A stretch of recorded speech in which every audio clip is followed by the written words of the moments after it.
My name is Ella Yoder. I'm a rising junior at Research Triangle High School.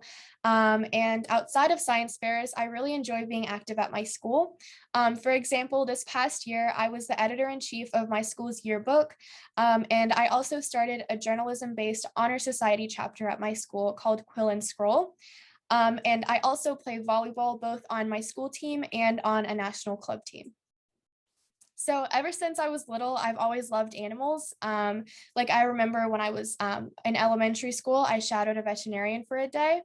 And that love for animals kind of eventually transformed into a love for biology and eventually a love for science in general.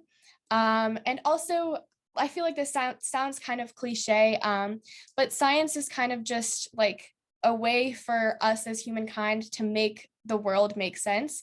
And I know like the scientific revolution happened like centuries ago, but I feel like humankind has just kind of like touched the tip of the iceberg in terms of science.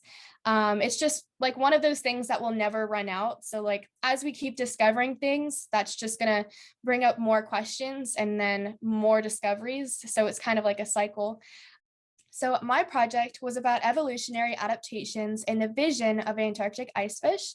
So where these ice fish live, they receive limited light and only mostly shorter wavelengths of light based on the depths that they live at, and also the fact that Antarctica only receives light for 6 months out of the year.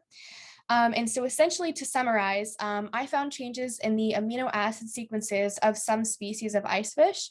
And these changes allow them to see shorter wavelengths of light, which suggests that some ice fish evolved to adapt their vision to Antarctic light conditions. And then I guess kind of the more exciting part of my project is my findings can help make predictions about the effects of climate change and biodiversity. So for example, as the Antarctic waters warm, the ice fish are seeking cooler temperatures, hence they go deeper. However, deeper waters also means darker waters. So the fish who are able to see shorter wavelengths of light, which are the wavelengths that are able to penetrate the deepest, they may have a better chance of survival. Plus, the loss of some of these ice fish species could have detrimental effects on not only the Antarctic ecosystem, but also on the global economy. Because believe it or not, ice fish make up a multi-billion-dollar global industry. So essentially, my findings could aid in like making predictions about endangerment or extinction of some of these species, and maybe potentially finding ways to solve these potential problems. One of the coolest things about the ISEF experience this year, I think, was the event farm platform, which was essentially like a video game. Like each finalist created their own avatar, and we were able to like walk around throughout like different scenes. And as you walked up to a group of people, you would be able to like hear their voices and like have actual conversations with them. And so it was interesting for me because sometimes I would walk up to a group of people and we would talk, and like some people were from Texas or some people were from Florida, which for me is kind of familiar. But other times I would walk up to groups of people and they would be speaking a completely different language. And that's kind of like when it clicked in me that it was like just super interesting that people from literally all over the world are participating in this.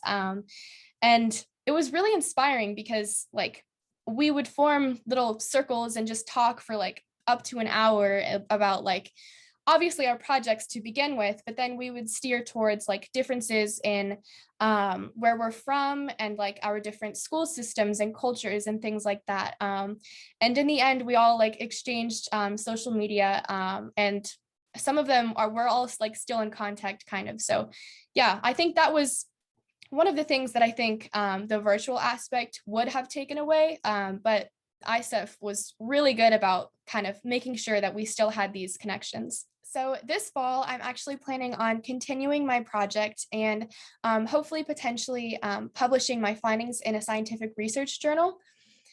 In terms of careers, I really have no idea what I want to do. I know for sure that it's going to be something in the STEM field, but I don't know if that might be pre-med, that might be something more in the like towards engineering. My project is about kind of bioinformatics and evolution, but there's so many other things out there that I'm interested in, so I really have no idea at this point. I guess we'll just see.